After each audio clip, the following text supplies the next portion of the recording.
That's a length and a half clear, and Autumn Glow remains unbeaten. She was born a winner. She's the real deal.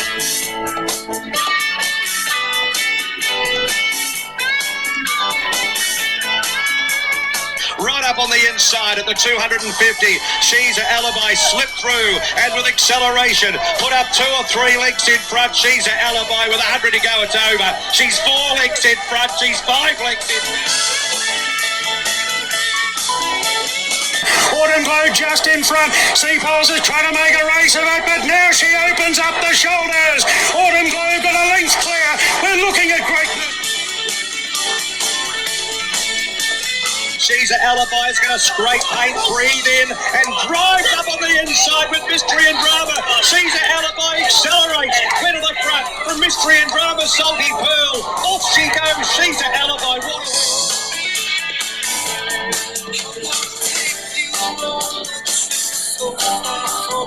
Autumn Glow now gets a neck in front. Aliana showing tremendous fight on the inside, but Autumn Glow gains the upper hand. She's the perfect 10. And she's a Alibi. Got the upper hand from Autumn Boy. Then Ninja, Attica, Rivellino from further back, but the filly pins the ears back. What a performance. She's an Alibi. Different class in the Guineas. But Autumn Glow's broken away. 11 out of 11. Perfection. Absolutely flawless.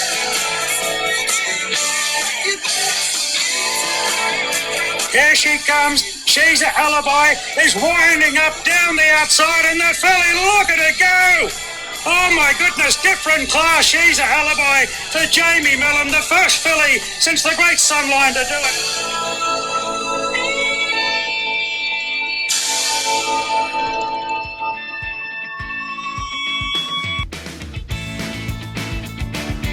And now on PG Podcast Network, it's time for the year-round Carnival with Vince Accardi and your host, Racetrack Ralphy. What a start to the Group 1 racing season for the Spring Carnival. 2 tickets to Paradise.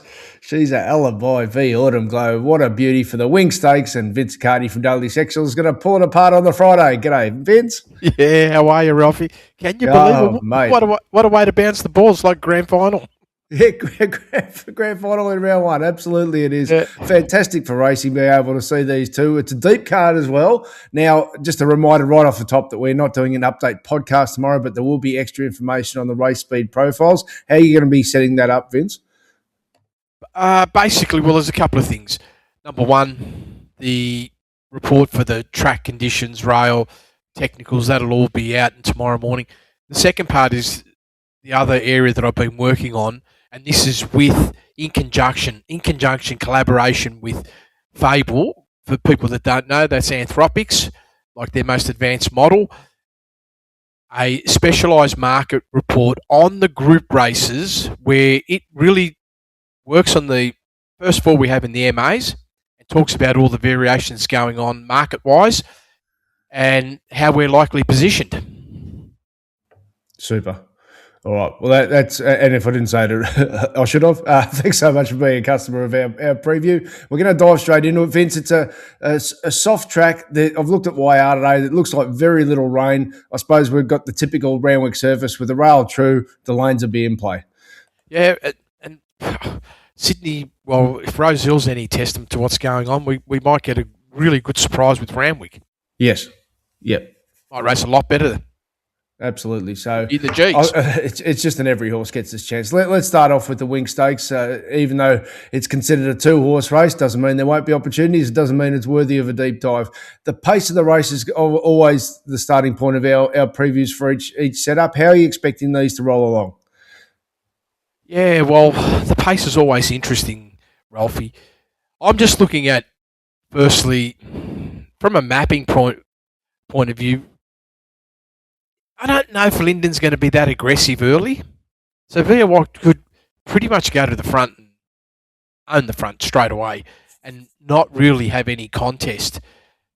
So that puts us in a situation where, depending on what I'd say first and foremost, what Lindemann does, we might be -1.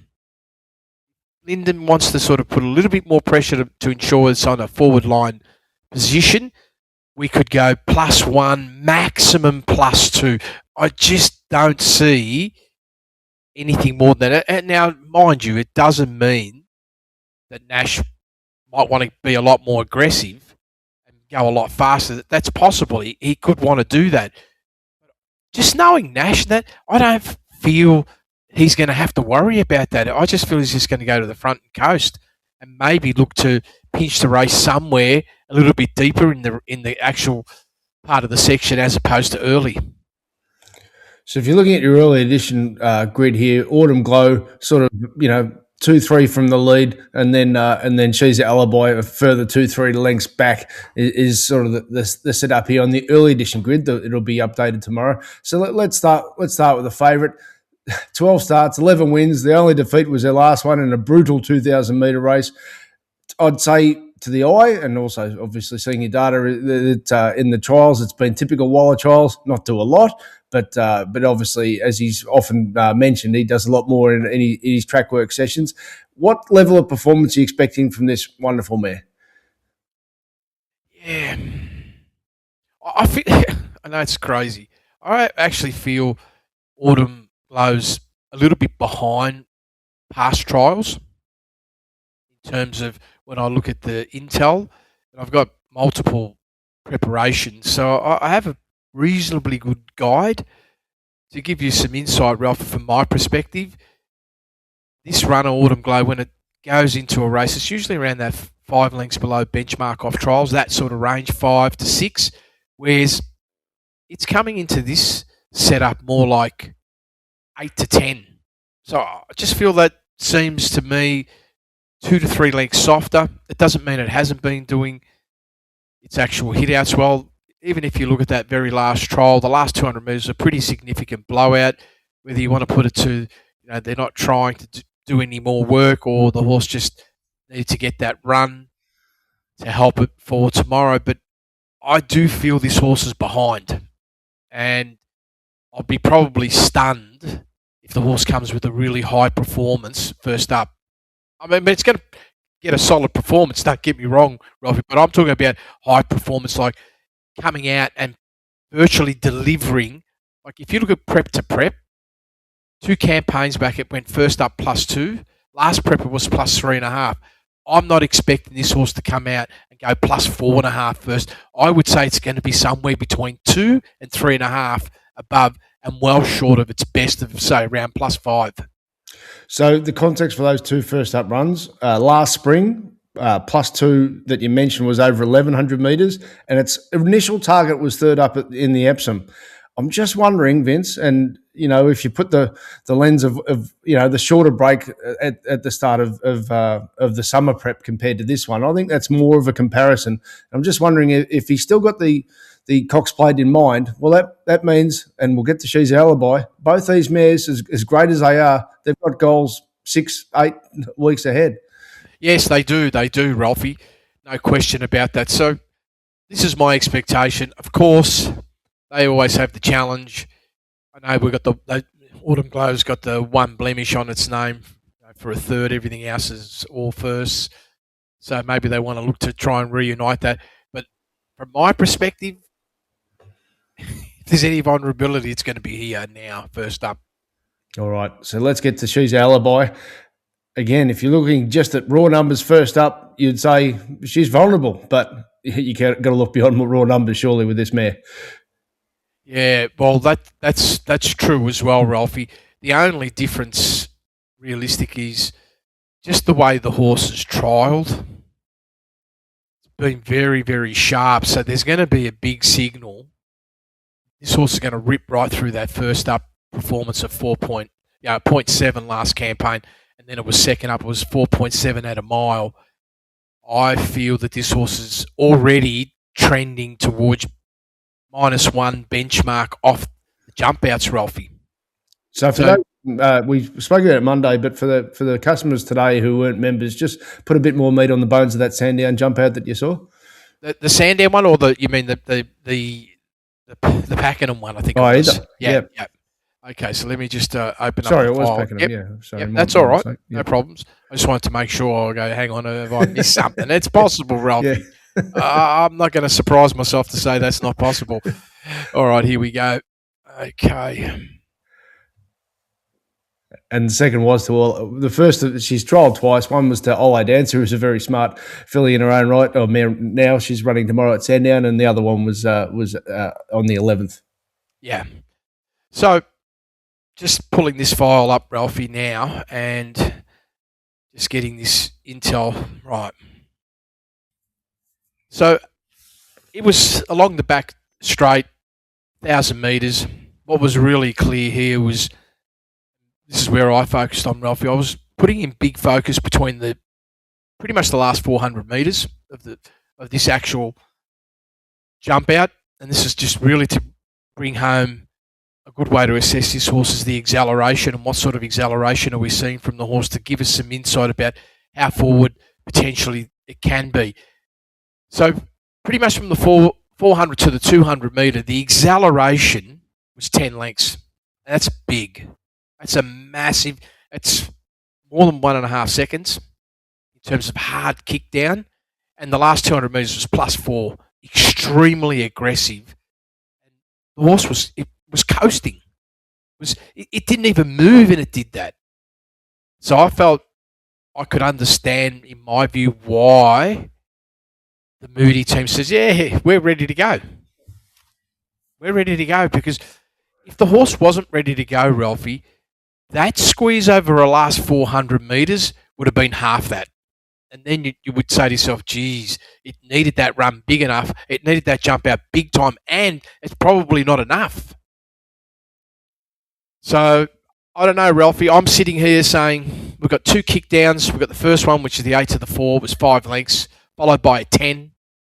Combine them together, you've got a +15 squeeze from the 800 to the finish. You can't do that unless you're in some sort of shape.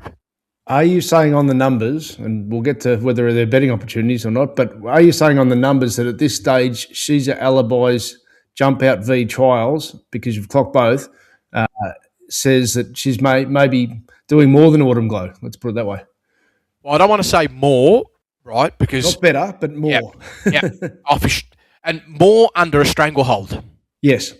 Yeah, more under a stranglehold is probably the right thing to say. More under a stranglehold. So if they had ripped it, I don't know what could have happened. And I'm glad they didn't. There's a layer of logic that Peter Moody is only taking this horse up, even though her grand final is 2 months away, the Golden Eagle. He is only taking her up there thinking this horse is a monster chance of knocking off Autumn Glow. There's a layer of logic to that. Well, there is, and plus the fact that he did make the statement that the horse is ready to go in that race now, like it is tomorrow. And I agree. That's how forward I reckon the horse is as well. Like this horse, it must be such clean-winded. And I have no doubt the horse probably had 6 lengths under its sleeve. So tomorrow's going to be, obviously, a big day. The negatives, if we look at it, what are the negatives? You're drawing 1. That's not ideal off the rail. So Luke could get into trouble in court. It's possible. So that's the negative.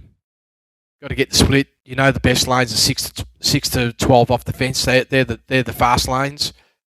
Regardless of ground conditions, that's where you want to be.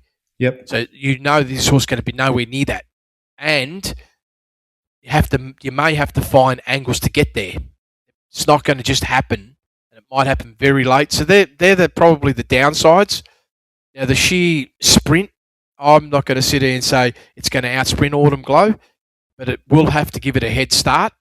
But if it gets the running line and the spaces open up, and I hope that Nash takes off at the 800 or the 600, because then the race will open right up. But if they don't, then it may get into traffic. It's quite possible that could happen. And we'll get to the next 2 on your most advantage. The first one being Lady Shenandoah, a high-quality mare, high-quality sprinting mare. And I've got to say, it's a little bit of a head-scratcher and interesting that Chris Waller's chosen to launch her at 1,400 first up. Yeah, another horse. This is another runner that's, I'm not going to say behind what it's done in the past, but it's trending the same. It's not showing any more, not showing any less. They're just positive, fair trials without getting too excited in a build-up. And I'm going to be surprised if this horse is going to turn up and be absolutely ready.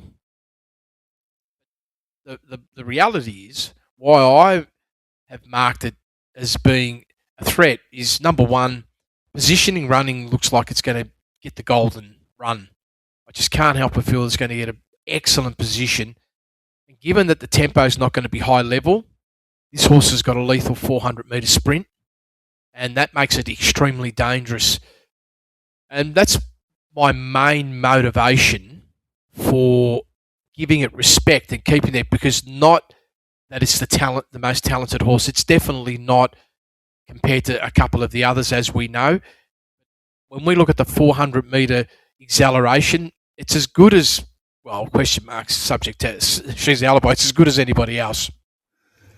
Yeah, and first up, last prep, you go, oh, well, third in a field of 6. Yeah, third to Jolly Star and Cabalas. Jolly Star, I think, won the Australian Sprint of the Year. Cabalas wins the Newmarket. Then third up to Jolly Star, second up to Jolly Star Baywalk. Last prep, first up, over 1,000 metres. She was luckless when trying to be wound up for the Everest in the spring. So her first up record says when she races, she runs very well. Yeah, and isn't it crazy how many horses Waller has? He owns the race, doesn't he?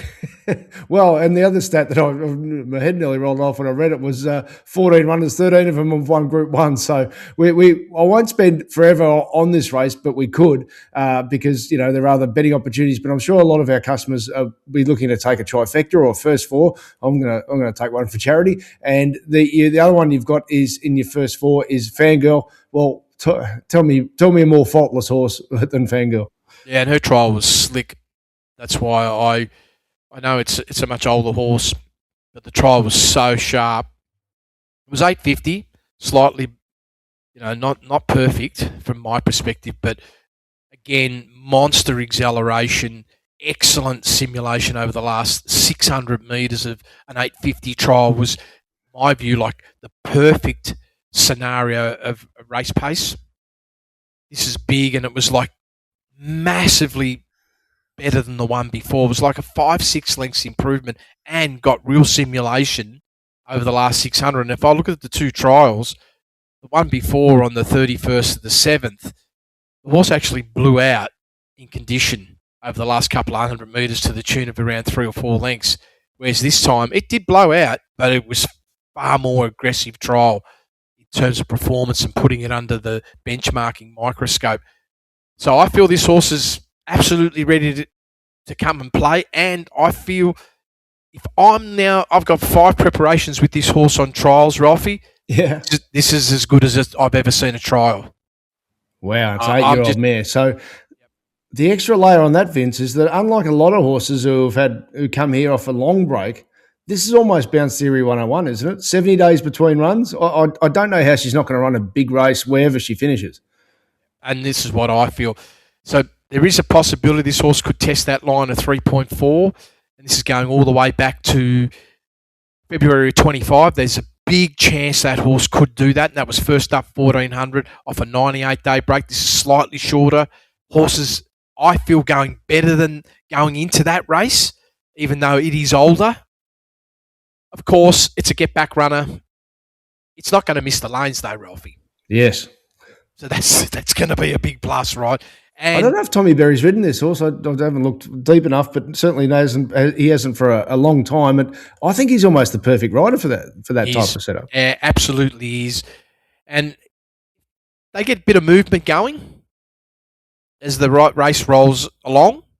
This will be a big enabler for the horse. Like, it'll be a massive enabler. And if they run with some speed, because there's always that chance, if Nash decides to say, no, our plans to, put pressure on right from the get-go, so to test everybody, then it's probably going to suit Fangirl more.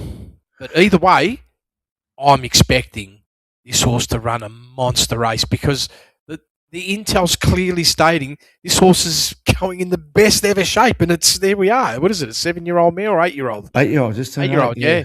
Huge. Well, I mean, and how often do we see it with the older horses? Unless they show signs they're dropping off, you end up getting better price. Yep. Now, all right. So I'll mention one more. We could go, as I said, we'll go through all of them. So I'll mention one more that I really want to include in my multis, and then obviously any other details will be there on the race speed profiles tomorrow. Gringotts. Tell me how well this horse is trialling, and how will this not be running big? Yeah, well, this is always another horse that you've got to be obviously very wary of. There's a couple of caveats. Number one, yes, the Warwick Farm trial, big signal. Big signal.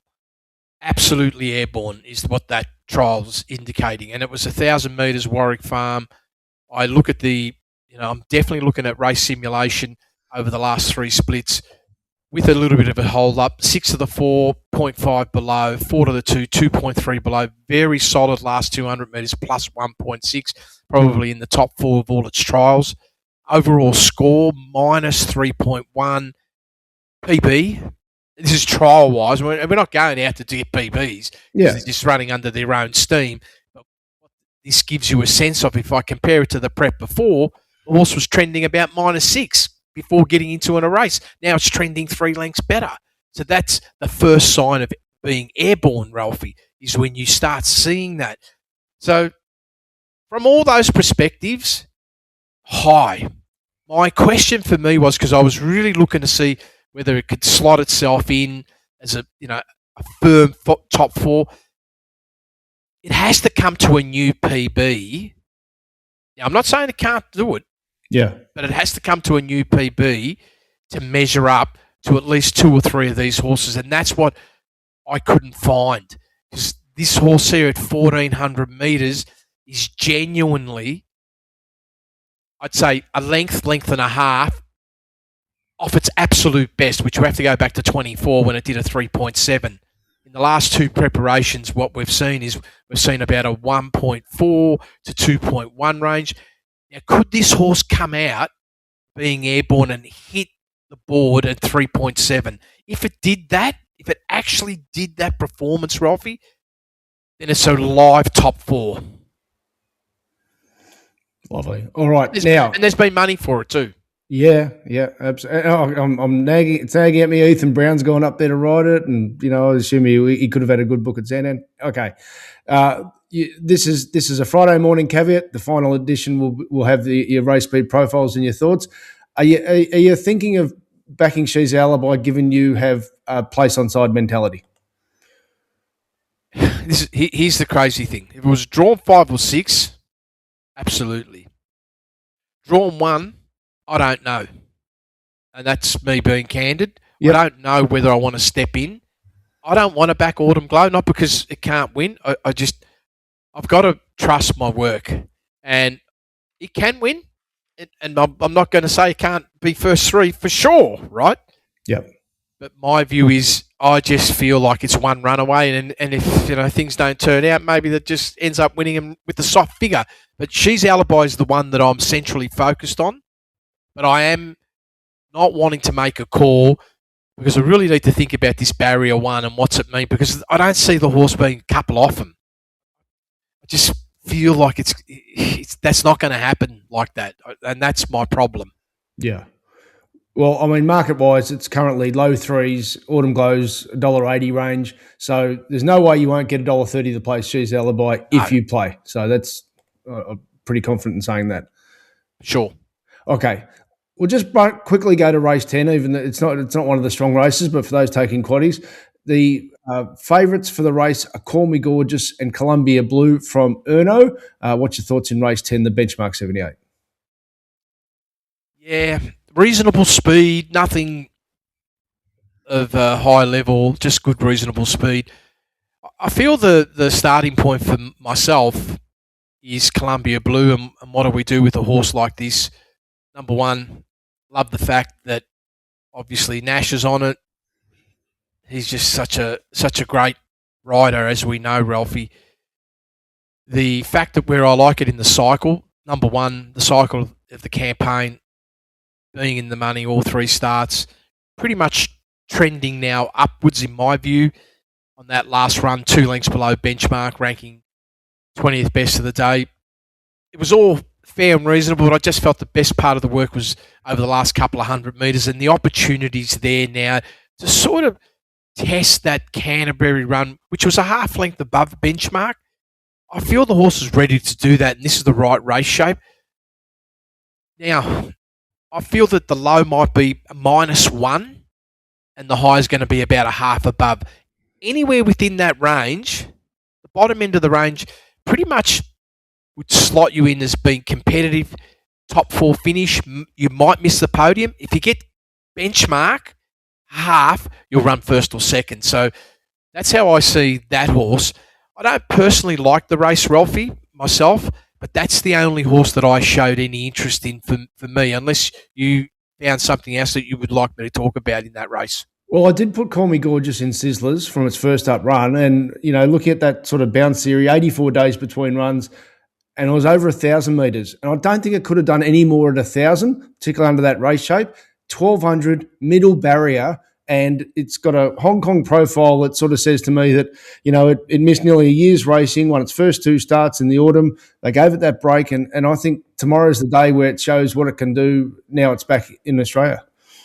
Yeah, that's fair enough too, Ralphie.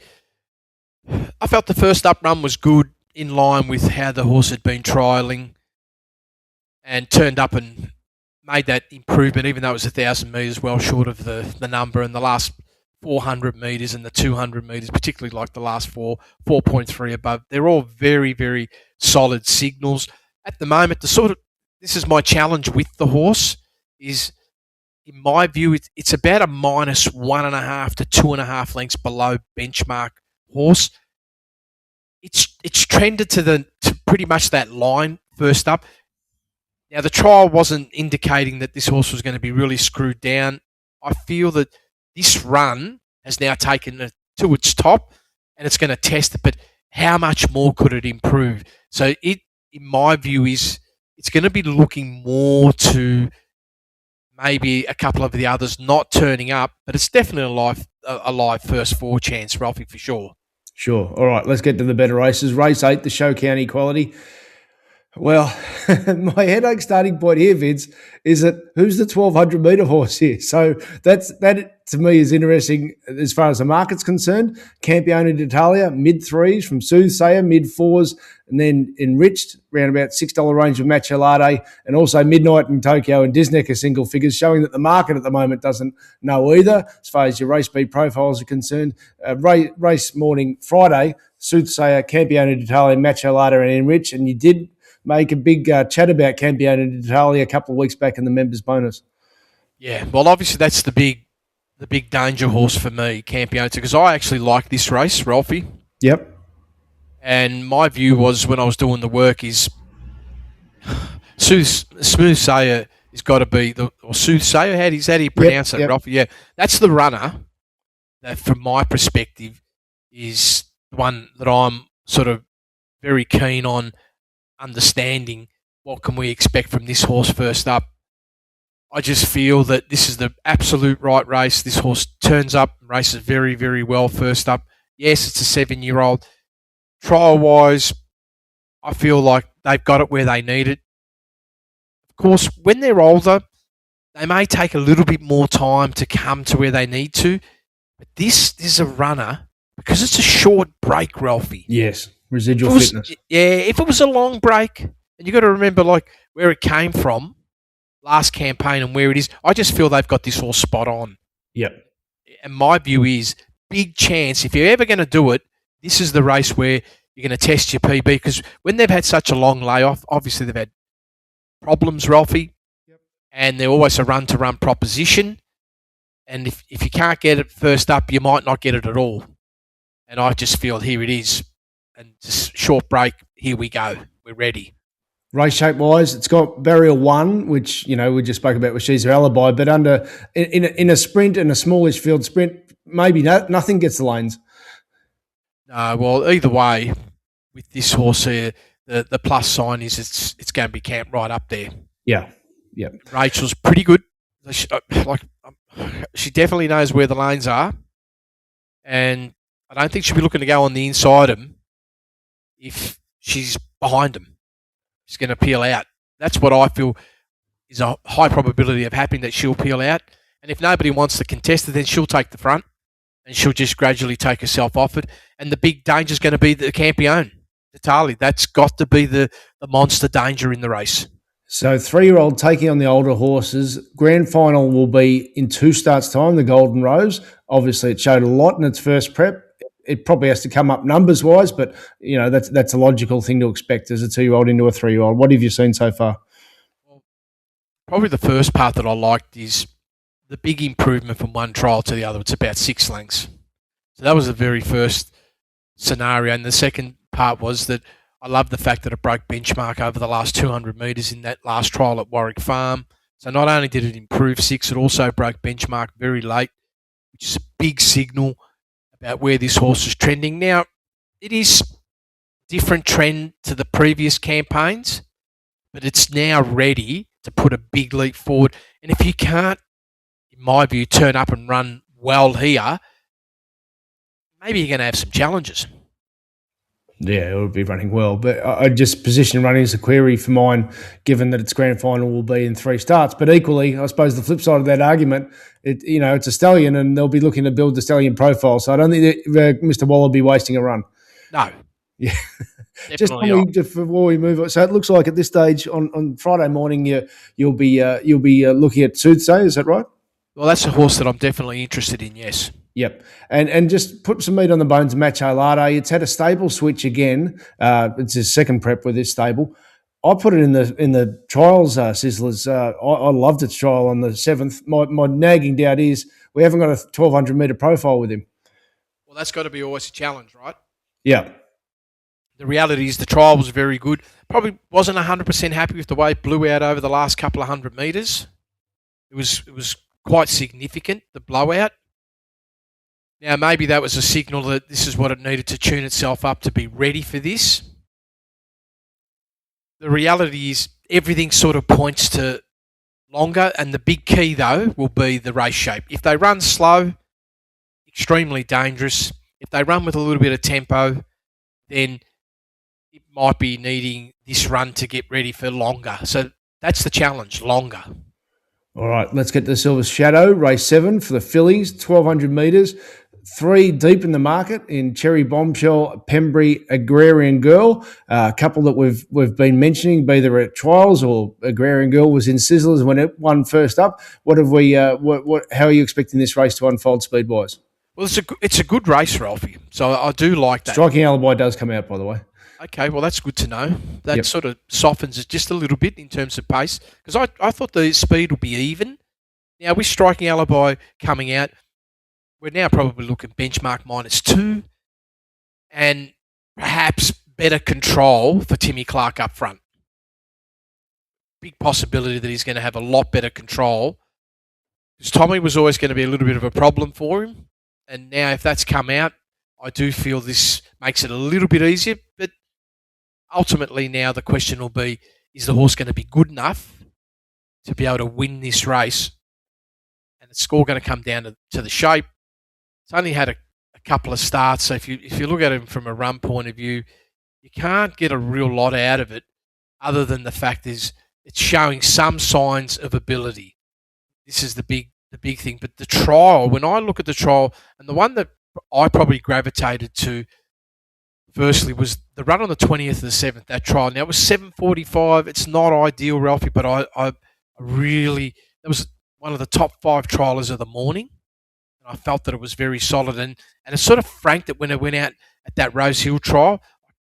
Just the way the horse moved between the 8 and the 4 and how big the spike was in speed, and then weakening over the last couple of 100 metres. Lost pretty much from the 400 to the finish line, lost 3.5 lengths with a spike. So the horse was trying there, Ralphie. Just sort of says to me that's what they needed to get it right to a sharp point where the horse is going to step out and run very well. And here we are. I feel the horse is going to test its sort of half length below benchmark line in this race. And if you can run to that level, you're going to be in the finish. 1,200, that's first up. That's sort of my query with that horse. Yeah, I don't feel that's going to be a big problem, personally. Yep. If there was high speed, I'd say we might have a problem, but it's going to be even, Ralphie. And now with that runner out, it's not going to be faster than benchmark. It might be -2 or 3. That actually helps the horse. And it depends. If Timmy Clark goes for a big slowdown in the middle, which sometimes he can do, yes, that will be a negative. Right. Okay. The other two favourites. Firstly, I'll just go in saddlecloth order here, but Cherry Bombshell.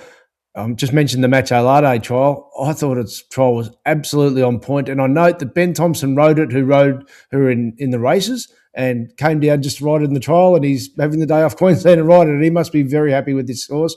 She clearly has some closing speed about her. Yeah, it does. It does have some capability. I mean, even that last trial though was a bit of a blowout, Ralphie. Yep. When you look at how much the horse slowed from the 400 metres to the finish line, it was about 5 lengths. So that's a signal within itself to say that, obviously, in my view, was in desperate need of that trial, even though it had the one trial already going to that, which wasn't much better. So the question for this horse isn't that it's not a horse that doesn't have talent. It's going to have to turn up and run a new PB, in my view, to be a winner, and it can do that in this field. It can definitely do that. So I don't want to sit there and say, "Oh, no chance." And the pace is going to be important.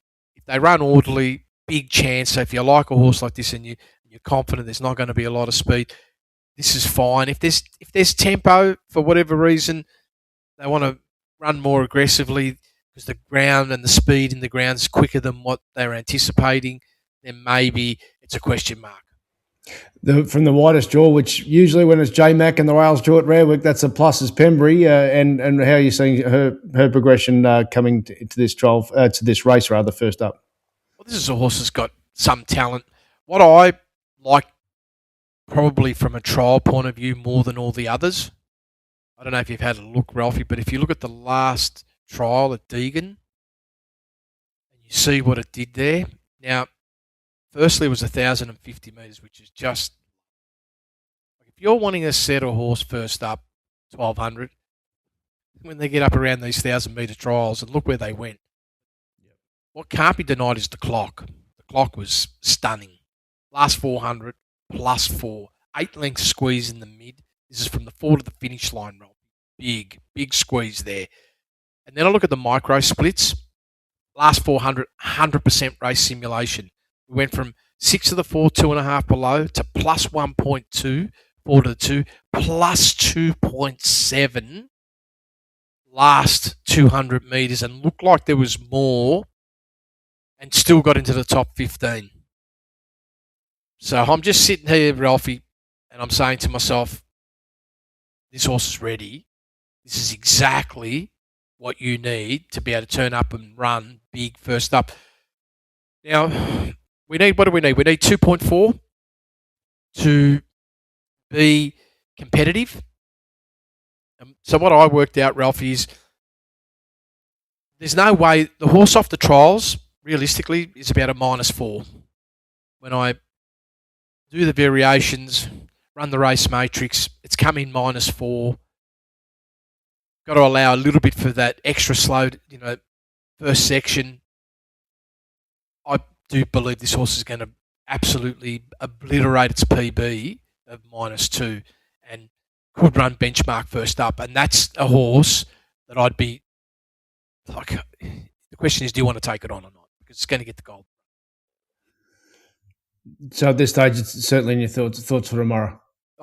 This, from everything that we've talked about so far, this is the one. Golan's done the work to perfection. Pembury. Okay. Let's get to the toy show, race 6. Small field, couple of real high quality mares at the top of the weights, and Prima Ballerina is the race fit horse, as is Gatwick, that are also single figure odds. How are you seeing this race unfold? It's a good race, Ralphie. Yeah. Small field. It's really interesting. My initial reaction at the moment is I just feel they're going to go slow. Maybe Rachel will have something different to say because she just might not muck around. And if that's the case, then I would welcome that, because then that makes it very easy to bet in. that's the case, where it just says, let's go. It's a 1,100 metre sprint. Let's put some applied pressure from the beginning. I'd be so happy if that happened, Rob. But realistically, because there's no challenges anywhere, Rachel's probably going to find the front so easily she might not do that. It's going to change the dynamics, and everything sort of points to 3 to 6 lengths below benchmark first 300 or 400 metres. So that means everybody's going to be pretty bunched. It's going to get down to who gets what position, and then who's going to have the best sprint. That's what I feel it's going to get down to. Yeah. So which way do you go as far as Apocalyptic versus Savvy Heli? Apocalyptic beat Savvy Heli under a similar circumstance at 1,200 last prep, but it had some race fitness about it. It was second up, but it had raced at the Gold Coast, whereas Apocalyptic was first up, and it was a Nash special under this setup. Have you got to lean into one over the other? Yeah, I feel like Apocalyptic Yep. is trialling better. Right. Now, Brad Whittup's pretty good with his horses. Just don't feel that horse is trialling as well as Apocalyptic. Yep. And the way I'm looking at it is no surprise if we're going to break benchmark first up with this horse. No, it'll be no surprise at all.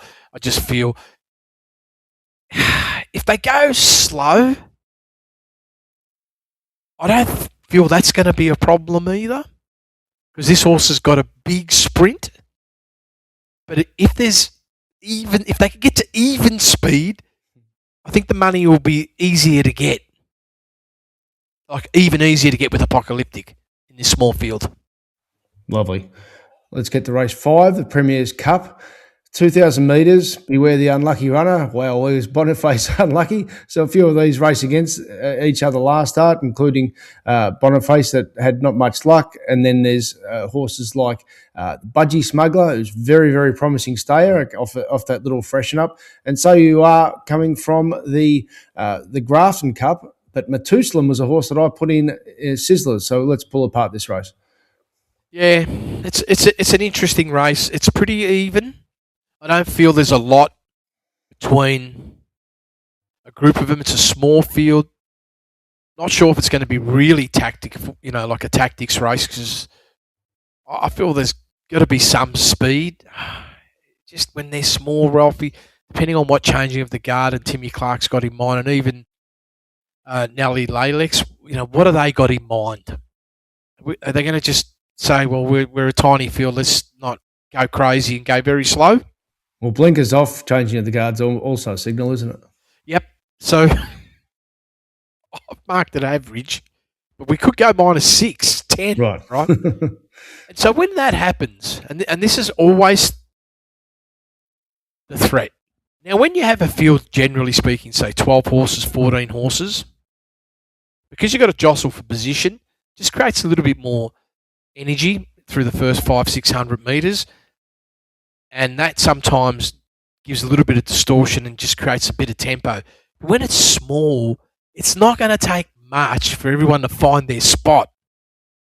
And if that's the case, then they could just all be sitting there and going nice and slowly. But I've been noticing in Sydney, there's been more daring activity with certain horses where they've said, let's try and spread the field, because that might be our best chance of winning. So that might make it interesting if that happened. If Nelly and young Colette decides to say, let's go, in the front, clearly, put a gap on them. Maybe. Does it appeal to you as a betting race? No, it doesn't. And I know about Boniface. Well, I've marked it on top at the moment. Everything just on Intel says that if you want to bet, this is probably the horse you should look at. Yep. For sure, right? I mean, there's no question about that. I mean, that last run, 0.8 below benchmark, the move in the middle was, very, very strong. Savage hold up. You can even see it in the Intel. It cost the horse 5 lengths, Ralphy. So if you weigh all those things up, you would say could be easy money. Could be easy money. What you've got to understand here will be is what's the tempo going to be? If you can pin the tempo, and you know that they're going to run orderly, and they're going to string along, then yeah, going back to 5. But if they go very slowly, then there's multiple chances.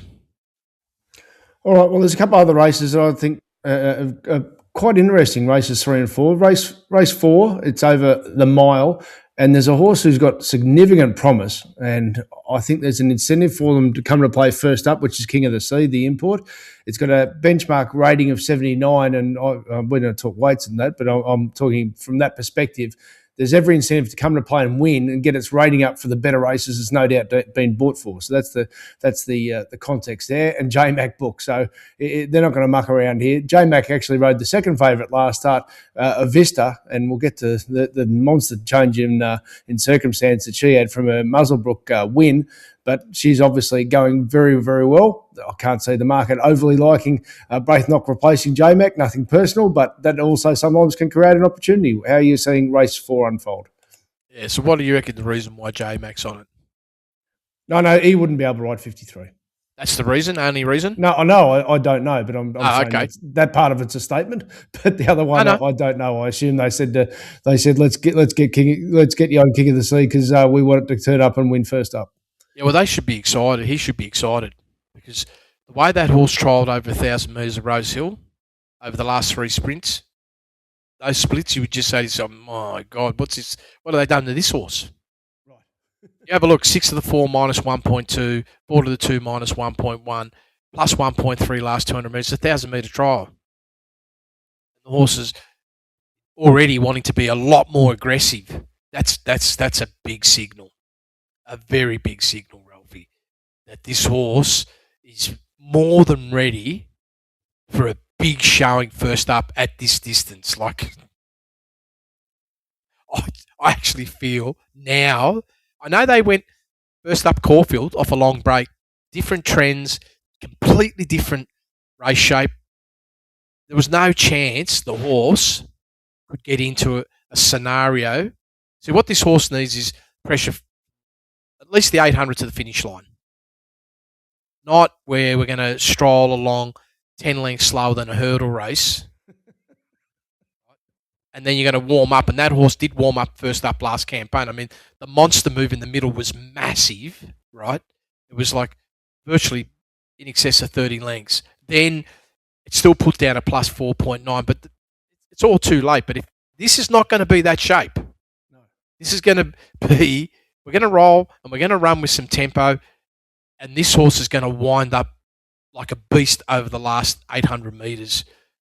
So, and with J-Mac on board, even though this may not be their plan, for sure, they must have bigger plans, but the reality is, wouldn't it be nice if you just come out and smash this field first up? No, Vince, the way I'm reading it is absolutely that's what they want to do, to get its rating up to qualify for better races. Yeah, well, that's what it looks like from the trials. Yes. Well, there you go. All right. So that's just a quick word then about a Vista. Yeah, I can't knock a Vista. Yep. In terms of when we're looking at the profile of the form, I mean, that run second up at Muswellbrook was outstanding. I know it was Muswellbrook, but still broke benchmark, Ralphie. Best of the day. Yeah, you can't knock that. Absolutely entitled, personally, to be flattened off that run, and I feel it probably was. But because they went so slow, it was able to overcome that and win that. Because, I mean, you've gone from 3.4 above to minus 12.3, Ralphie.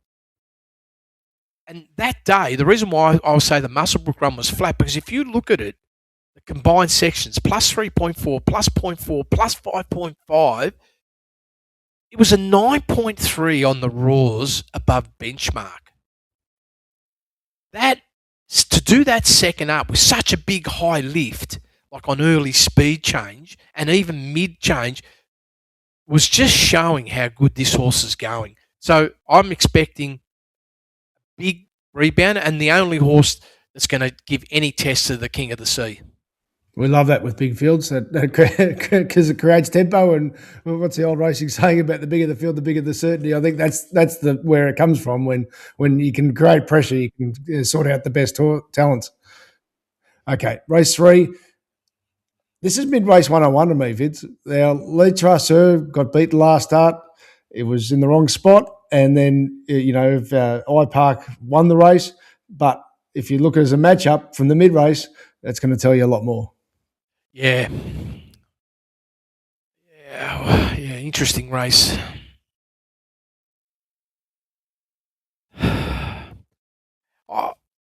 I had a really good look at this race here, Ralphie, and was really trying to see, how well does the three sit in this race here in terms of what we can expect. Not the three, sorry. Yeah, number 3, Le Traceur. That's the one that I was looking at, Ralphie. I know. I always like to look at what J-Mac's doing. Who's he on? That last run at Randwick, over 2,400 metres. If you're going to get a repeat of that, then you would say to yourself, you're probably going to win, Ralphie. Here's my problem. You're so deep in the campaign. And I haven't sort of done any betting myself as of yet. Now, to warm up and go, let's say, on a horse like this, so deep in the cycle, I probably would have loved to have catched it, say, 2 runs ago. Yep. But now, it's all run-to-run proposition. But if it turns up and it can repeat without having a decline, because I feel the horse could decline, then why not back this horse? Because if it repeats what it did last start, it's going to be in the money, and you're pretty much, I marked at 80% probability top 3 finish, which is reasonably high. It's not 90, but it's good. But I'm just sitting here thinking, but can you do it one more run? And it's Waller. You want to say yes, right? You do, because he's so good, Ralphie, right? Yep. And then I look at the figures and say, well, he's gone 2.3. He's pretty much outstripped what he did like 5 runs further back. And he's already matching what he did first up. And I go, look at the campaign. What's the chances of a repeat? That's all I'm asking myself. Could he repeat? And I said, I've got to flip the coin. And if I'm going to flip the coin, that then means 50-50. And that's the negative. And the rest, I don't know, Ralphie. Honestly, you got to be brave to back any of them. No, that's right. So, is there anything to mention in the first 2 races? I couldn't see anything. The first 2 races.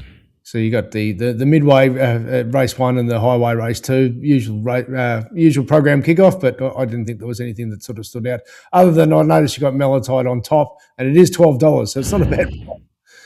Yeah, I know, Ralphie, but that's the race. That's the race. Yeah. No. There we go. Right, we'll leave it there. The information will be updated on your race speed profiles. As I said at the top, we're not doing a updated podcast tomorrow, but you won't miss out from any information from Vince tomorrow morning. The email should land about a bit after 10 o'clock. That sort of sounds right, Vince, yeah? Hopefully before, but yes. Okay, well, let's do that as a starting point. As always, we're really looking forward to jumping into the spring, and we appreciate you being a customer of Year Round Carnival.